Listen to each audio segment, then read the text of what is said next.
IB express న్యూస్కి స్వాగతం. సంగారెడ్డి జిల్లా సదాశివపేట్ పట్టణంలో గణేష్ ఉత్సవాల ఏర్పాటుపై సదాశివపేట్ పురపాలక సమగ్రం కార్యాలయంలో సమీక్ష సమావేశం. శాంతియుత వాతావరణంలో గణేష్ ఉత్సవాలు జరుపుకోవాలని మున్సిపల్ వైస్ చైర్మన్ చింతాగోపాల్ అన్నారు. గురువారం సదాశివపేట్ పురపాలక సమగ్రం కార్యాలయంలో గణపతి ఉత్సవ కమిటీ సభ్యులు, వివిధ పార్టీలు నాయకులు, స్వచ్ఛానంద సంస్థల ప్రతినిధులు, మండపాల నిర్వాహకులు సమక్షంలో వైస్ చైర్మన్ అధ్యక్షతన సమావేశం నిర్వహించారు. మరిన్ని వివరాల కోసం చూస్తూ ఉండండి ఐబీ ఎక్స్ప్రెస్ న్యూస్. ఛానల్కి లైక్ చేయండి, షేర్ చేయండి, సబ్స్క్రైబ్ చేయడం మర్చిపోకండి.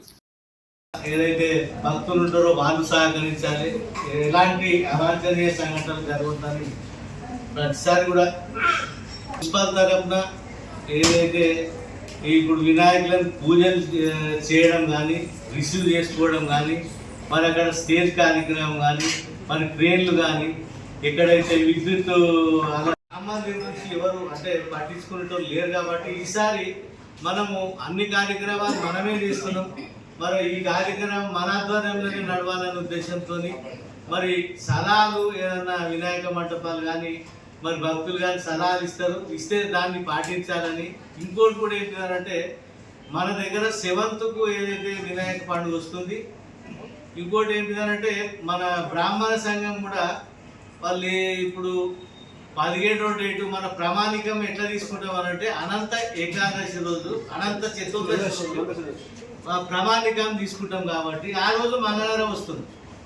మరి ఆ మంగళవారం రోజు మరి కొందరు అంటే ఓ రోజు అంటే కూడా ఇబ్బంది అవుతుంది. కాబట్టి మనము మున్సిపాలిటీ నుంచి మన బ్రాహ్మణ సంఘం ఏదైతే డిసైడ్ చేసిర్రో దాని ఆధారంగా మనకు 17వ డేట్ మంగళవారం వస్తున్నది. ఆ మంగళవారం రోజు వినాయకుడిని వేయించాలేదా అనేది కొంత సందేహాలు కూడా ఉంటాయి. ఆ సంఘం తీర్మానం కూడా వాళ్ళు ఇస్తున్నారు. కాబట్టి ఒకటే మనం ఏర్పాట్లు మాత్రం మున్సిపల్ నుంచి మరి అనంత చతుర్దశి రోజే మనం ఏర్పాట్లు చేస్తాం. కాబట్టి మరి దాని గురించి ఏదైనా మన భక్తులు వస్తే మరి దాని గురించి ఏదైనా డిస్కషన్ చేసేది జరిగేటువంటి కార్యక్రమం. కాబట్టి రాజకీయ పరంగా కావచ్చు, మతాల పరంగా కావచ్చు, కులాల పరంగా కావచ్చు, సంఘటితంగా చేసి సదాశివపేటలో మరి జరిగేటువంటి కార్యక్రమం. దీనికి ఇంతకుముందు వైస్ చైర్మన్ గారు చెప్పారు, పాండప్ప గారి యొక్క అధ్యక్షత జరిగింది. వారు ఆరోగ్యరీత్యా మెత్తైన తర్వాత ఒక కమిటీ ఏర్పడి పాండరంగారెడ్డి ఇంకా చాలామంది మిత్రులు దీంట్లో ముందుండి ఉత్సవ కమిటీ పేరు మీద జరిగేదానికి రామ మందిర్లో ఒక డ్రా సిస్టమ్ పెట్టేసి ఒకటి నుంచి 2 మెంబర్స్ ప్రకారం పెట్టినట్టయితే ఎవరు వచ్చినా రాకున్నా ఒక టైం అనేది ఉత్సవ కమిటీ చెప్తుంది.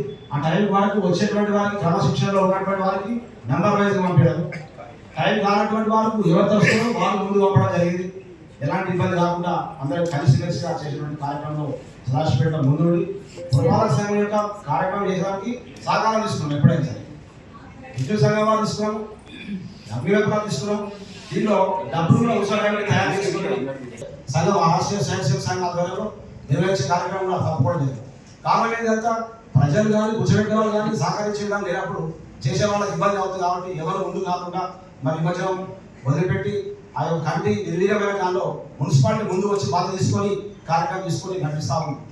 మన యొక్క కమిటీ చేసుకునే దాంట్లో ఖచ్చితంగా సమయం ఇచ్చి ఆ కమిటీ చెప్పిన వారు ఖచ్చితంగా మనం వింటారు అనే ఆలోచనలో ఉన్న టైం వేస్తుంది. ఇప్పుడు ఉపయోగం గతంలో వచ్చేది చేస్తుంది. ప్రాబ్లం అయితే ఈ యొక్క వినాయకుల వల్ల కాలుష్యం కావద్దని గవర్నమెంట్ మట్టి వినాయకులను మనం పెట్టి మరి స్వాగతించడంలో ఎవరైనా ముందుకు వస్తాం రాలేదు. ఎవరికి ఏదన్నా ఉత్సవ కమిటీ ఒక బాధ్యత తీసుకొని మాట్లాడితే దానికి గౌరవించే విధంగా ఉన్నట్టయితే ఉత్సవ కమిటీ ముందర నుండి నడిపించడంలో 10 సంవత్సరాలు మేము అందరం కలిసి నడిపించాం. మరి ఎక్కడైతే స్టార్ట్ అవుతుందో అక్కడ నుంచి అయినప్పుడు మనం ఆ యొక్క పరికరం మన దగ్గర ఉంటే ఈజీగా పైన ఫోటో చేయవచ్చు. లేదనుకో మొత్తం శాస్త్రం కిట్ అయిపోయి మొత్తం కాలిపోయే అవకాశం ఉంటుంది. చెప్తున్నా నేను, ఎవరైతే విగ్రహాన్ని పెడుతూ ఉన్నారో వాళ్ళు బాధ్యత తీసుకొని మనకు దొరుకుతుంది. గంజిలో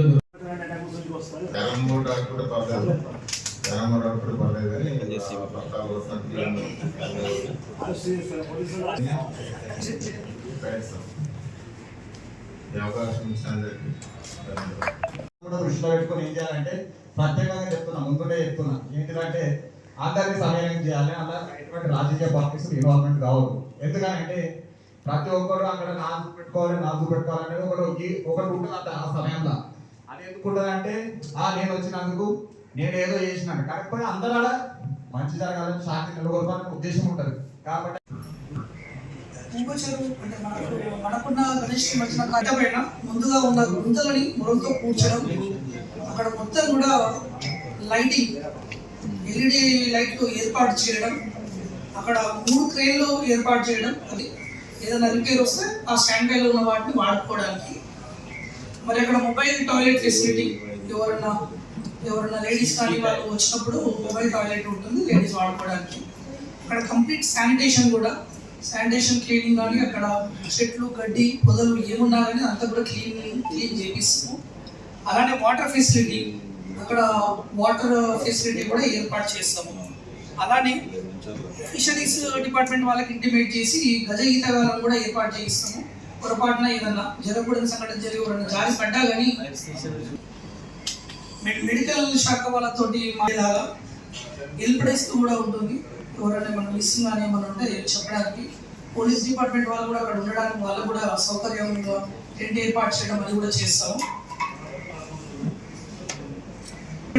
ఎక్కడైతే లైటింగ్ ఉంటుందో ఖచ్చితంగా జనరేటర్స్ ఏర్పాటు చేస్తాం. ఎక్కడన్నా ఎలక్ట్రిసిటీ ప్రాబ్లం ఉన్నా కానీ లైటింగ్ అనేది పోకుండా జనరేటర్స్ ఏర్పాటు చేసి లైట్ ఉంటుంది. అక్కడ stage and sound setup, lighting everything కూడా గాంధీ చౌక్ దగ్గర ఉంటుంది. అది ఎలా విధంగా ప్రతి సంవత్సరం ఎలా చేస్తామో అలా గాంధీ చౌక్ దగ్గర కూడా